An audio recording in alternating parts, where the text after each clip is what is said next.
Consejería orientativa. Momentos de conocer las respuestas de la palabra a las diferentes inquietudes de la vida.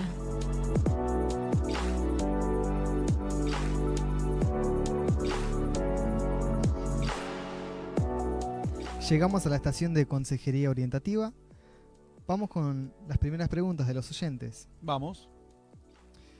Un oyente pregunta: yo estoy en la Asamblea de Dios de Pico Truncado, el profeta de Sergio Enrique. No me estoy congregando porque la iglesia tuvo que cerrar por falta de fondos. Se lo comunicó al apóstol de Misiones la situación y él dijo que iba a viajar para acá y nos dijo que esperemos. Mi pregunta es: ¿qué debo hacer? ¿Tengo que esperar? Porque el profeta aquí no se mueve, todavía no consigue lugar. Yo los escucho a ustedes y oro en casa, pero realmente no sé qué hacer. Mira, si estás en una iglesia, no conozco realmente a esta persona, pero si estás en una iglesia donde alguien se hace llamar apóstol o profeta, y ya arrancas mal, realmente arrancas mal. Realmente no conozco verdaderamente a esta persona, no conozco la organización, pero si una persona llega diciendo que es un apóstol o un profeta y después no puede pagar el alquiler, y bueno, algo está mal, algo no condice. No te puedo decir directamente que te vayas de ese lugar. Yo, si fuese un amigo, alguien conocido, le diría: mira, no lo conozco, pero realmente si empezaron con apóstol y profeta, buscate una iglesia donde haya gente más normal, más cuerda, gente más ubicada en la fe, gente que no necesite ponerse un título en Dios, ¿no? Los títulos que vos tengas, si sos un ingeniero, nadie dice que dejes de serlo, si sos un médico, lo que fuere, pero en Dios, el título te lo va a poner Dios en la eternidad. Y muchas veces la gente se pone estos títulos para aparentar una espiritualidad o para querer ganar como cierta autoridad ante la gente. Otra pregunta. Pensé que la cremación era un pecado, dice un oyente. Pensaba que cuando morimos volvemos al polvo de la tierra, o sea, al entierro. ¿No es esto así? No, cuando la Biblia habla de que cuando morís solamente volvés a la tierra, no es así. La expresión venís de la tierra y a la tierra vas a volver es eso. Venís, sos parte de la biología de esta tierra y ahí vas a quedar. La Biblia dice en Apocalipsis, por ejemplo, que cuando llegue el fin, el mar entregará a sus muertos. Es decir, ¿qué de la gente que murió en alta mar? No la pudieron sepultar, se la comieron los peces. Entonces, no tiene sentido. El cuerpo se deshace, lo dejes en la tierra, lo dejes en una cueva, lo dejes adentro de un volcán, lo dejes en la profundidad del mar, el cuerpo se deshace. ¿Qué ha de hablar, por ejemplo, de un astronauta que mañana muera en una misión internacional? O, por ejemplo, los que murieron del Challenger, la misión esa que explotó en el aire, no se encontró cadáveres, nada, o sea, o los que murieron en una bomba nuclear, no los alcanzaron a enterrar, o sea, esto es una expresión.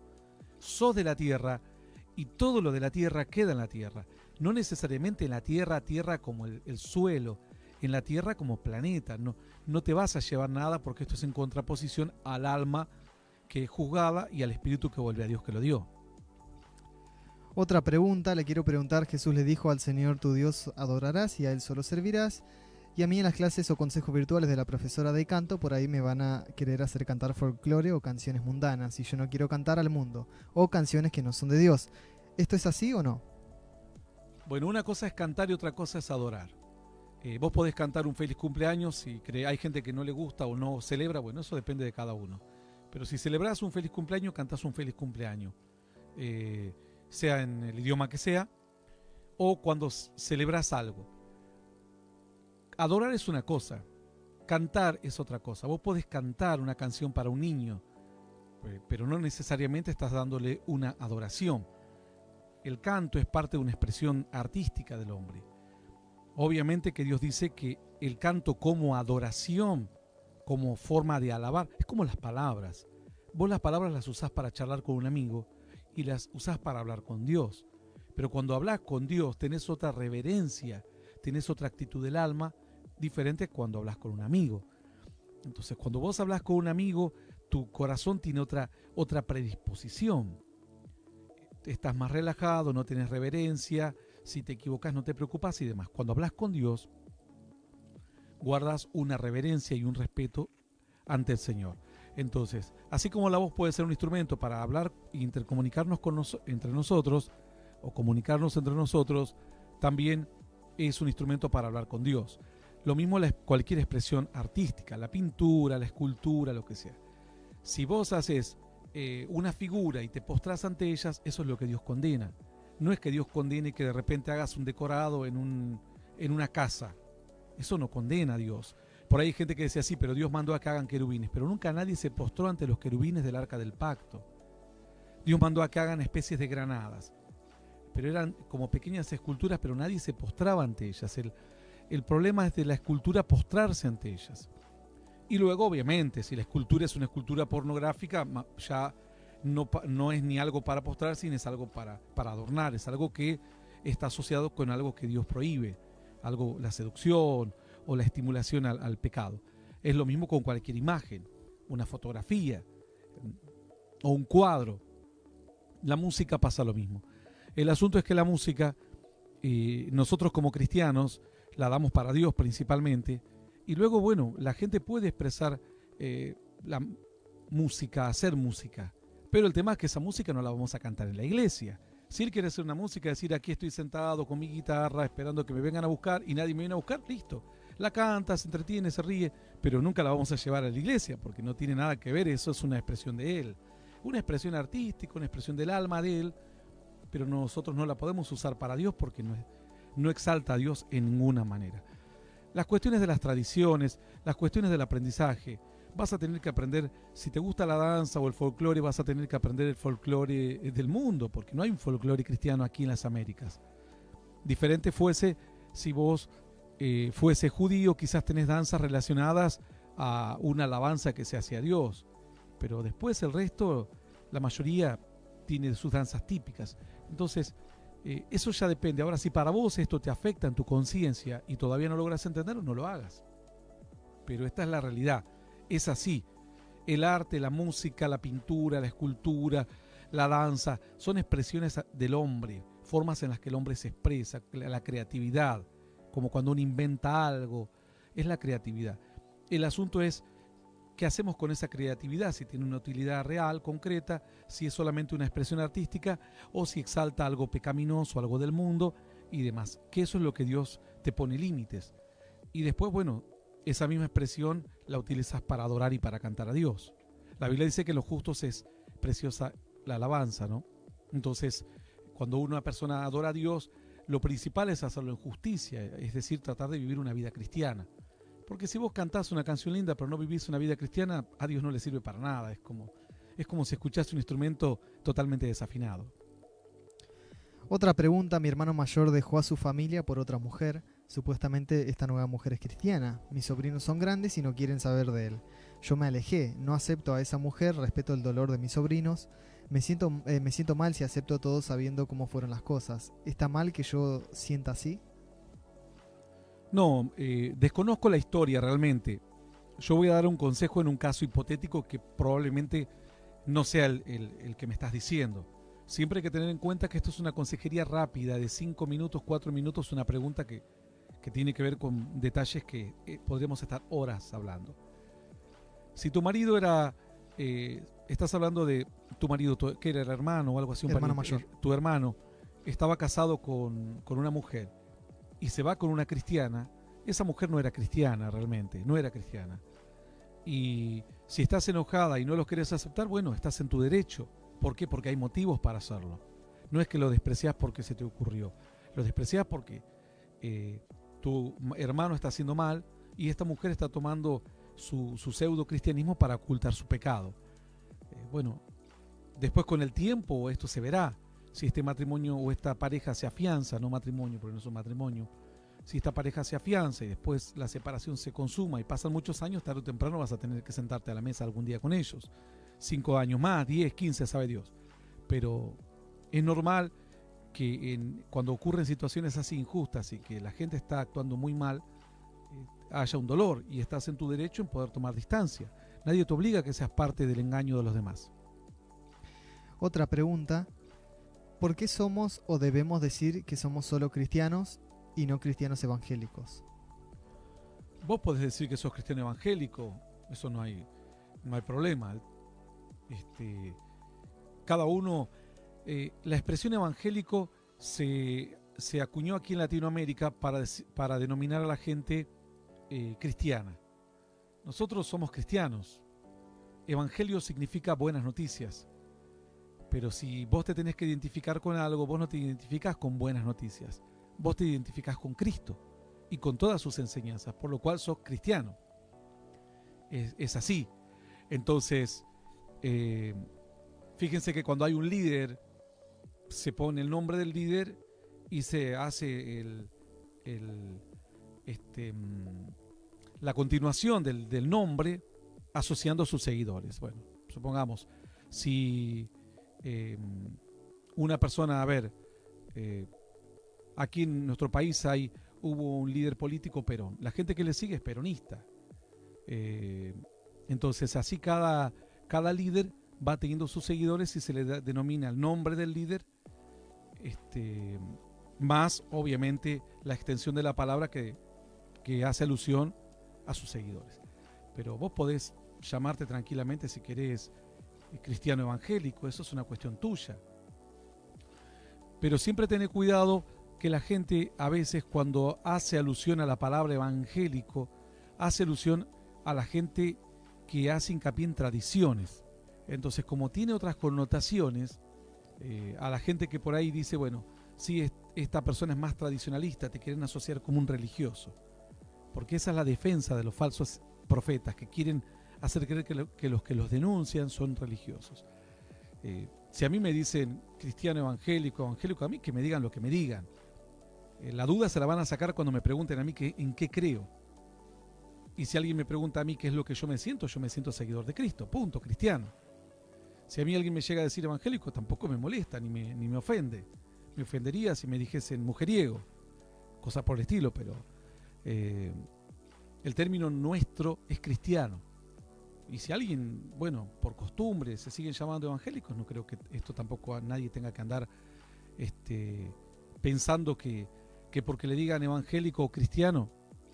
Pero sí ten en cuenta esto, que es un nombre o un título que el mundano quiere ponerte a veces en forma peyorativa, despectiva, ¿no?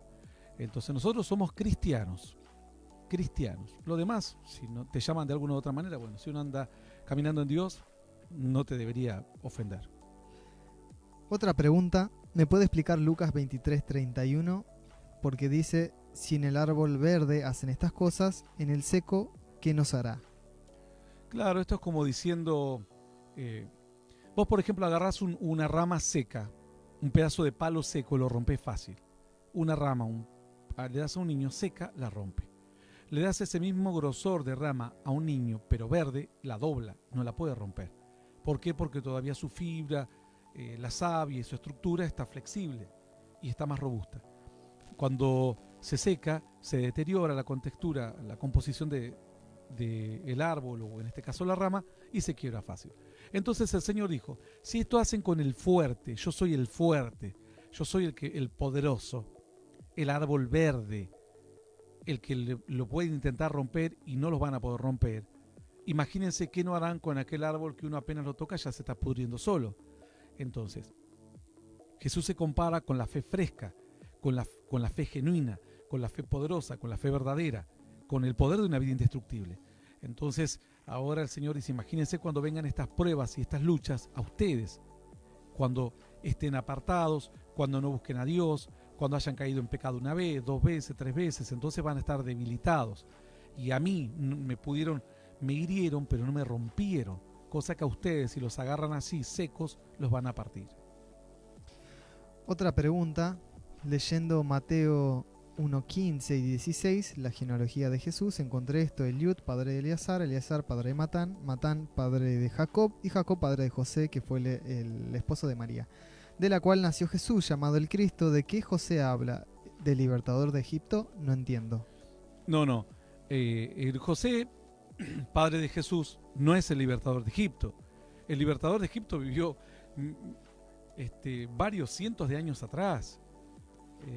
Yo a veces trato de contar la historia así rápidamente, pero pasan cientos de años y miles de años entre historia y historia.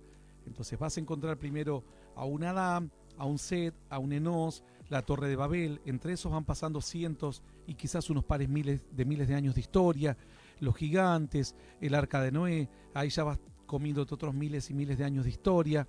Luego vas a hablar por ejemplo, Abraham, de un Melquisedec, y entre esos periodos, entre Noé, también tenés otros tantos cientos o miles de años de historia.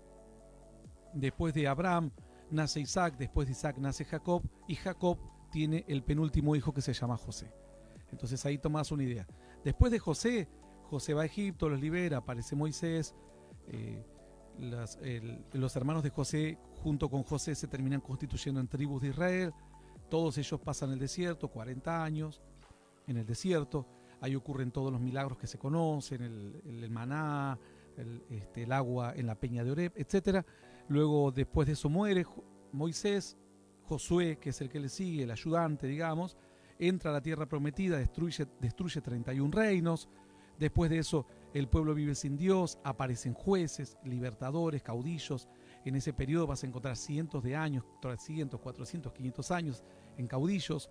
Después aparece un hombre como Samuel, o un profeta.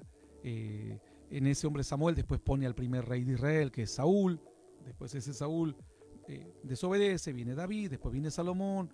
Después de Salomón el reino se divide, norte y sur, y siguen reyes del norte que se llama Israel y reyes del sur, Judá.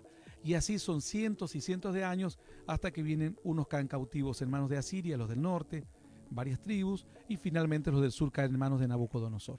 Esa historia, todo eso lo vas a encontrar cerca de Jeremías. Eran profetas que profetizaban en esos momentos. Después de esos momentos, Israel desaparece como tal.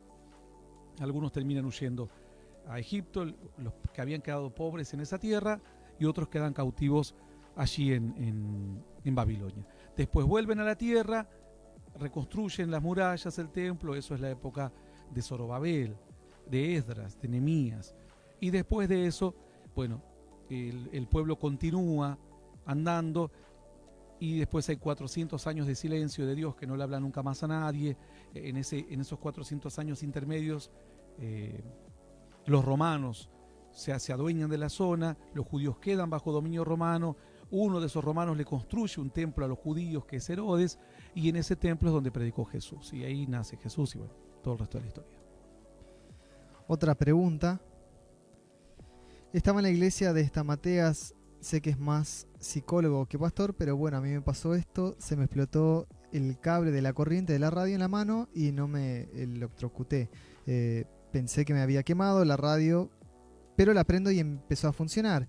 Pensé que tenía pila, la doy vuelta, abro la tapita donde se ponen las pilas y no había pilas. Desde ese día la radio funciona sin corriente, sin pilas ni ningún cable. Yo lo tomé como un milagro de Dios. Me gustaría saber si esto fue de Dios. Claro, lo que tenés que saber es que hay muchas radios que traen una pila interna, una batería interna. Y cuando vos abrís la tapita de la pila, es para una batería suplementaria.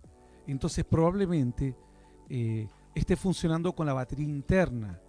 Lo que tenés que hacer es mandar el modelo de la radio, de tu radio. Vamos a chequeártelo aquí, y vos vas a chequear en las especificaciones si querés, y fijarte que quizás tienen baterías. La mayoría de las radios tienen una batería interna y dejan un compartimento para una batería accesoria o para baterías suplementarias.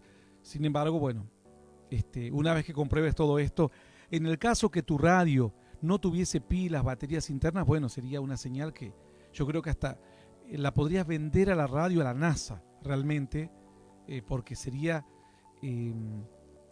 un origen misterioso de una energía. Los países del mundo te pagarían cualquier millones y millones para ver cómo ocurre ese hecho físico, porque físicamente no puede ocurrir que un aparato esté funcionando y la energía se genere de la nada. Por lo cual, yo casi con seguridad, porque aparte conozco estos aparatitos, traen baterías internas. No obstante eso, chequea tu modelo, chequealo en internet.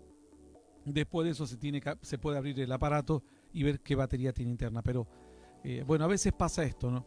Que a la gente se la estimula a que cualquier cosa sea un milagro, para crear un ambiente. No importa si es verdad o no, nadie después se acuerda de eso. Es como el oro, como el diamante, después nadie se acuerda, ya nadie sabe. el oro se desapareció, los diamantes se derritieron, etc. Otra pregunta. Mi tía enterró una Biblia en el fondo de mi casa. Según ella es por fe, para que todo el terreno esté bendecido. ¿Yo tendría que sacarlo de ahí? No hace falta que la saques. Es una pena que hagan esas tonteras realmente.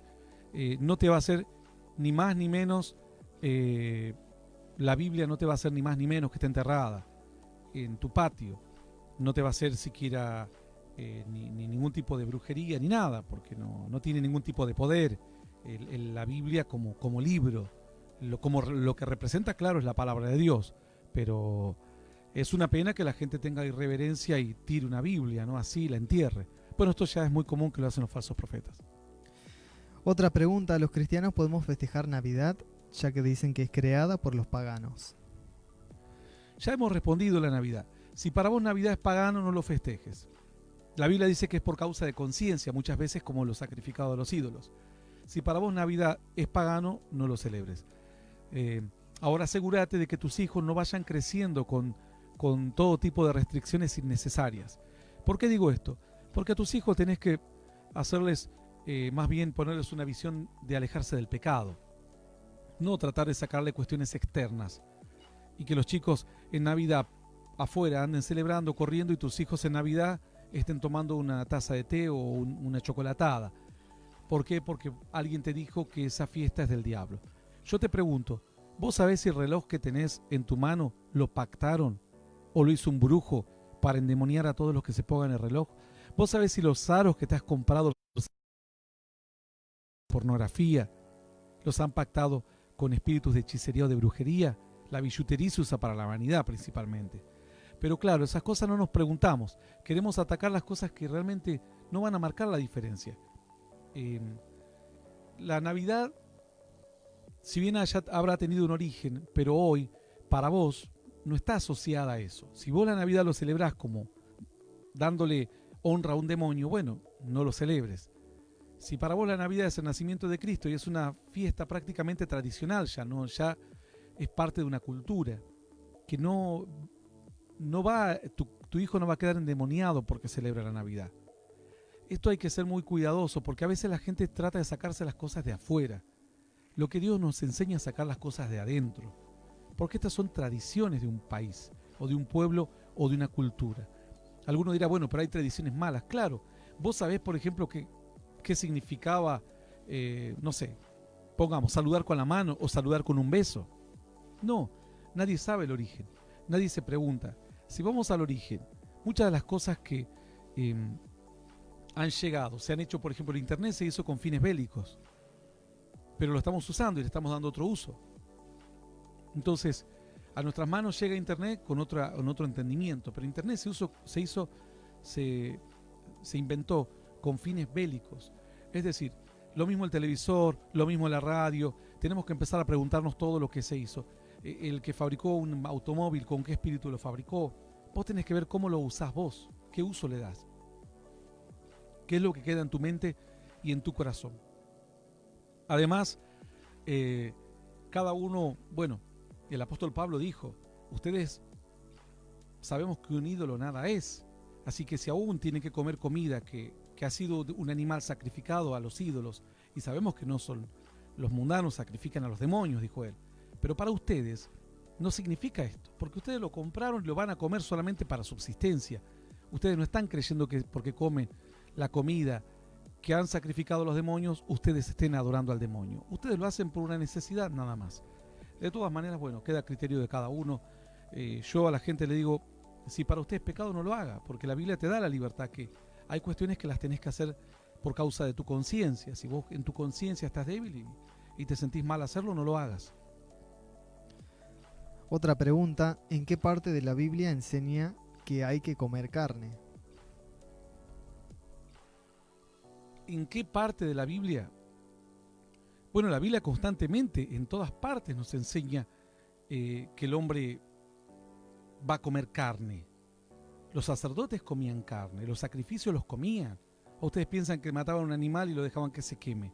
Eran pocas las ofrendas que eran encendidas.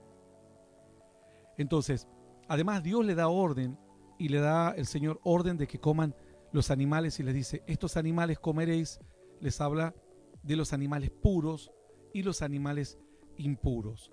Entonces, cuando Dios les habla de los animales puros y de los animales impuros, le dicen, de esto podés comer, de estos animales podés comer. Y le dice luego, de tales y cuáles animales no van a poder comer.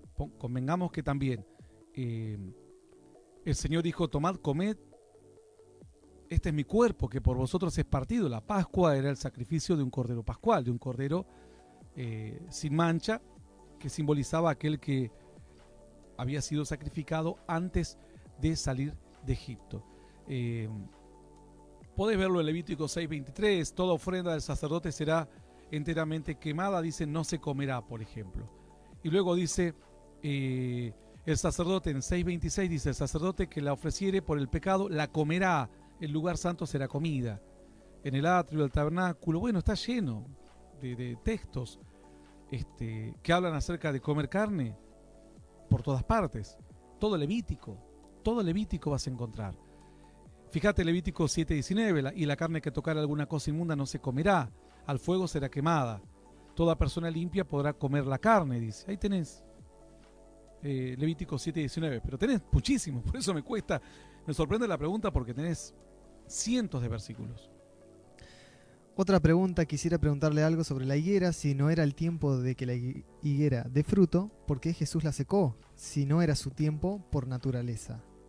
Porque hay dos tipos de higuera. Hay una higuera que da fruto una vez al año y hay higueras que dan frutos 2 veces al año. Este era el tipo de higuera que daba frutos 2 veces al año. Y en el otro dan frutos en 2 estaciones diferentes. Y el Señor fue a buscar las brevas, que eran esas frutas que no era tiempo de higos normalmente, pero ese tipo de higuera tenía que dar fruto en esos 2 periodos. Hay 2 especies de higuera, como te vuelvo a repetir. Una da fruto una vez al año y otra da fruto 2 veces al año. Entonces el Señor lo que fue a buscar era esas brevas, esos frutos que se da la otra especie de higuera a contratiempo. Por eso también están buscada ese tipo de higuera. Otra pregunta, ¿el Espíritu Santo permanece en uno aunque se haya apartado y pecado? No, en lo más mínimo. En lo más mínimo. La Biblia enseña que el Espíritu se apartó de Saúl, por ejemplo, y un espíritu inmundo le atormentaba. Entonces, el Espíritu Santo es santo, Espíritu Santo. Si vos estás yendo a lugares que no tenés que ir, viendo cosas que no tenés que ver, el Espíritu Santo se entristece y termina yéndose. Es así. Otra pregunta, ¿es necesario asistir a estas células que te exigen las congregaciones o solo puedo decidir congregarme? Bueno, no sé qué tipo de célula es la que te exigen en tu congregación. Hay diferentes tipos de iglesias que tienen grupos hogareños y demás. Todo depende del tipo de congregación a la que estés. Si estas células son estilo G12, salí corriendo y huyendo de esa iglesia. Porque eso es una herejía, es una ofensa a Dios. Si son grupos hogareños de una iglesia normal, en la cual aprenden la Biblia y todo lo demás, bueno, habla con el pastor y explícale. Esto deberías hablarlo con tu pastor, con tu líder. Y si no tenés confianza con tu líder para plantear estas cosas, deberías plantearte en la iglesia en la que estás. Porque él debería darte respuestas a esto. ¿Por qué debes ir ahí? ¿Qué vas a aprender? ¿En qué te va a dar beneficio? Y demás. Y si vos ves que fuiste y no te dio beneficio, le explicás, yo no quiero participar porque no me trae ningún beneficio. Y él te dará alguna respuesta y verás si vos verás una vez que ya tengas una respuesta, ahí podés volver a preguntar. Una última pregunta. Dios dice que honremos a nuestros padres, pero si mis padres se aprovecharon de mi trabajo y se quedaron con mi propiedad, y si le dan a mis hermanos, etc., saqué préstamos para ayudarlos, pagué sus deudas, ¿están bien? ¿Está bien alejarme de ellos? Si me alejo de ellos, ¿estoy pecando? No. Dios habla de honrar a tu padre, a los padres que no exasperan a sus hijos. No tenés que honrar a tu padre que te daña. ¿Qué le vamos a decir? Una joven que fue abusada por su padre, que vaya y lo honre. No es así. Y que se siga exponiendo, no. Están hablando en un contexto. De hecho, en ciertos casos, no nos olvidemos que la Biblia está escrita en un contexto en el que ciertos pecados eran penados con la pena de muerte, directamente. no había chance de honrar a un padre que haya hecho algo en cierta magnitud. ¿Por qué? Porque directamente era penado, ya no existía más. Entonces no tiene ninguna obligación de honrar. Es como la persona que está siendo víctima de un daño no tiene ningún tipo de obligación de seguir permaneciendo a que la dañen. Cuando el Señor habla de poner la otra mejilla, está hablando referente a cuestiones que puedas tolerar. Es decir, soportaste una vez que una persona habló mal, bueno, soportá otra vez. Si soportás otra vez podés, pero en un momento si hablas, no estás pecando tampoco. Porque el Señor enfrentó a los fariseos, a los saduceos, el Señor enfrentó a los hipócritas, a todos los que usan la fe para manipular a la gente, y Él no puso la otra mejilla ahí, No puso la otra mejilla cuando empezó a dar vuelta a la mesa de los cambistas, porque eran situaciones extremas. La otra mejilla es en situaciones tolerables, cuando es como cuando un niño te dice algo fuera de lugar, vos lo mirás y decís, es un niño. O nosotros como adultos, cuando ves un joven que dice algo fuera de lugar, lo mirás y decís, yo también fui joven y fui tonto como él, bueno, se lo dejás pasar, es esa palabra. Si podés dejáselo pasar, es lo que está diciendo el Señor. Pero no es tocante a cuestiones graves. Tocante a cuestiones graves te tenés que alejar inmediatamente de la gente que está provocando daño. Hasta aquí con la estación de consejería orientativa. Nos vamos.